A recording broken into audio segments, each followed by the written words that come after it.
Hi, first grade. Glad to see you back. I'm here to go over the third 6 weeks curriculum for you. First, we want to start off that you're going to hit 2 units probably before you leave for the winter holidays. So let's see what those are. Your first one is Unit 7. It's folk tales and legends. So let's look at your standards. Your standards here talk about making sure you describe and explain the importance of various beliefs, customs, language, and traditions of families and communities. And so something here that you could talk about in folk tales or legends is write a sentence about family traditions in the winter, and or a folk tale that your family likes to tell. Anything like that would really work for you. In addition to that, you have this other text that talks about explaining the way folk tales and legends, such as Aesop's fables, reflect beliefs, customs, language, and traditions of the communities. And that's really important because I wrote down, for example, in the Aesop fable, the boy who cried wolf, what was the important belief of the community? It's obviously that you don't lie. These two are clustered together, so you'll kind of talk about what are your family traditions, and when you're talking about that, I put this in, and the reason why the question here on this one talks about a family tradition in the winter, but you want to talk about like their customs, beliefs, and you want to start with that, and then you would go into, everybody has customs and beliefs. A long time ago, they used to use folk tales and legends and fables as a way to teach your customs and beliefs. So I have this kind of, you would start out here, then you would move into this. And I have a lesson plan for you here too, if you're interested in it. This is something that I found that is an integrated social studies ELA ASOP lesson, and it's specifically for first grade.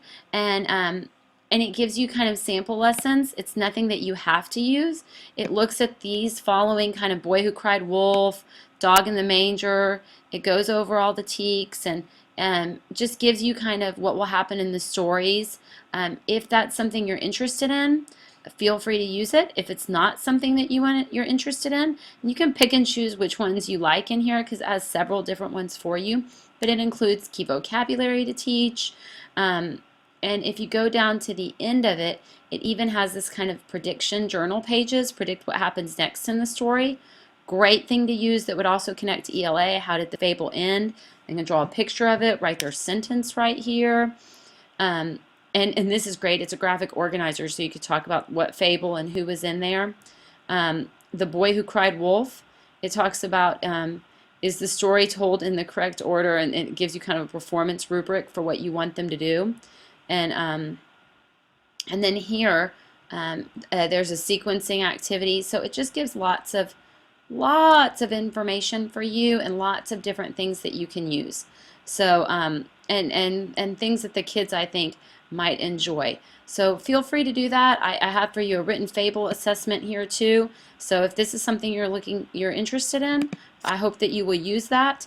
When you go up to your other one, there is a tradition survey that you can do that would be here for that talks about the traditions. Let's open that up for you so that you can take a look at it and get the opportunity to see it. If it was working. Anyway, it's up here. So if you do this Unit 7 tradition survey, you'll see that that's over there, and you'll be able, there's also a traditions wrap that you can have the kids work on. So anything like that would be things that you can do. I figured that this unit, if you're really doing it right, will probably take you about 10 days. That will get you to your third 6 weeks. Next 10 days, what you'll finish up on before you go to the break, which is winter holidays. So let's look at those standards. Your standards are that you would describe the origins of holidays and celebrations in the community, state, and nation. But this is really about the context of Kwanzaa, Hanukkah, and Christmas. These are the big three that we want to talk about in this unit. So, how did the celebrations of Hanukkah, Kwanzaa, and Christmas begin? Which holiday does a menorah represent? What's the story of Hanukkah? You want to compare the different ways that people have done that. And there's some great things here that you do past and present. And I have some pictures here for you to look at, and which holiday is being observed in this picture. I also have some interesting resources for you, a December holiday celebrations, online activities to compare. So some things that you might be interested in, feel free to check out those resources. In addition to that, I have described and explained the importance of various beliefs, customs, languages. So you want to talk about the fact that each holiday needs to reflect their own beliefs, their customs, their languages, and traditions.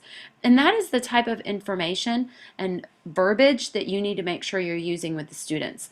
So people need to understand that the kids need to understand that in their class, people are going to celebrate different things. So make sure that you're looking at that. Those are the big three, like I said, that we really want you to get. And so I think if you get that, that'll be great. And so here it talks to you about even an idea that I had was that they could create a foldable where they compare and contrast Kwanzaa, Hanukkah, and Christmas. And just that, you know, they need to be able to respond to how did the celebration of Hanukkah, Christmas, and Kwanzaa begin. That should be really important. Here's some vocabulary for you that you can relook at. And all the big three are in here. Under resources, you're going to find that when you're looking through things, you don't have a lot of stuff. So I've included instead some Scholastic. This is a Scholastic website that you can go to that I thought was something that you might want to look at, which is Celebrating Winter Holidays. Kind of more of an online version. You don't have a whole lot in your textbook necessarily specifically about winter holidays, so we had to go outside to try to find you some materials. I hope this is something that you will look at as you're going through and kind of just see how it goes. Here it is. And so it's holidays. It talks about holidays, religious commemorations. There is a Christmas scrapbook. See what's Christmas. What's Kwanzaa? It talks about sharing your holiday traditions. Look right here. Hear a winter holiday song.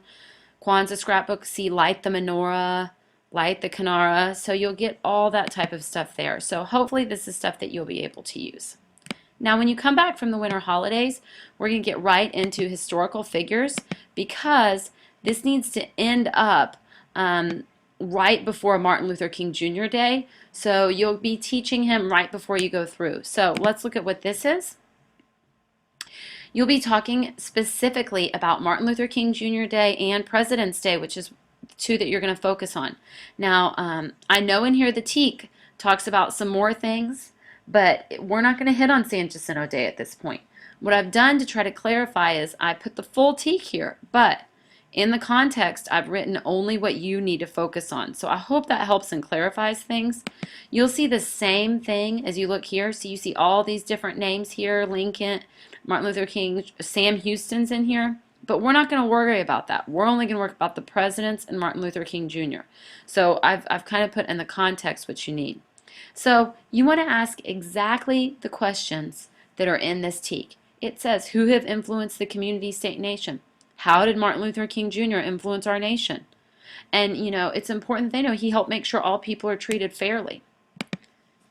Next, identify historical figures. And so with the important people that we've been talking about, we want to talk about individualism and inventiveness is also important to look at these historical figures because you're kind of looking at two different types of people. You look at presidents, Martin Luther King, and then you're looking at inventors. So who is this a picture of? I've given you a picture of Thomas Edison, and you know, of course, here he is with his very large light bulb. What would he say about today? And then the similarities and differences among those. You know, how are Thomas Edison and Alexander Graham Bell alike? Well, they're both inventors. If you go down to the unit documents, you'll see I have the unit overview. I did just what I did last time. I've given you a suggested pacing guide. And really the way I've separated this out is these beginnings or the Martin Luther King. I started backwards with the inventors so that then you can end up with Martin Luther King and the presidents right before you get off on that break. So I hope that helps out a little bit. You don't have to use that, but it's there in case you need it. I've given you vocabulary of important citizens. You know, you want to make sure that in this vocabulary you're hitting on all these important people. And I've given you some resources. Your resources on this are a little bit less, so you'll want to kind of look at these and see where they are, but you'll see some different things.